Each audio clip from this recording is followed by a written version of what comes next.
So, ayun po, nung nag-join po kasi ako sa Green Circle ay fresh graduate po ako. So, zero knowledge, di ba po, in terms of selling or in terms of real estate selling.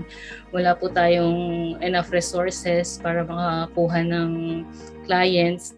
Wala po tayong baon na galing, di ba? So, yun po, nakinig lang din sa dati ko pong sales manager na sales director na po namin ngayon.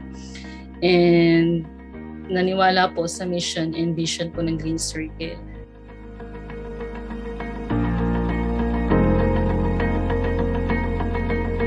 Sobrang nakaka-proud na makasama yung mga top-notchers. Nakaka-proud kasi nakasama tayo dito sa GCR Adventure. Dati pinapangarap lang. So lahat po possible. Wala po kung bago dito, walang matagal na. So lahat po tayo may chance. Naalala ko yung tinanong pa ako ni Sir Angelo sa stage ng GenMeet ng GCR kung anong gusto kong ma-achieve dito sa ano. So isa yun sa sinabi ko na sana makasama ako sa adventure. And yun, hindi lang ako yung nakasama. Kasama ko pa buong pamilya.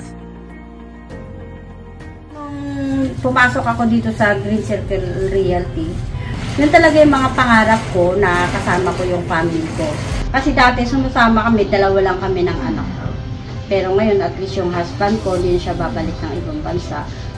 Ang experience ng anak ko dito is masaya siya. Kasi lalong-lalo na lumaki siya na hindi kasama yung papa niya. So ngayon, kasama na namin. Dahil dito sa Green Circle Realty, sila ang nagbigay ng ano sa amin na magkaroon kami ng ganitong magandang kinabukasan na hindi na kailangan ng overseas ang asawa.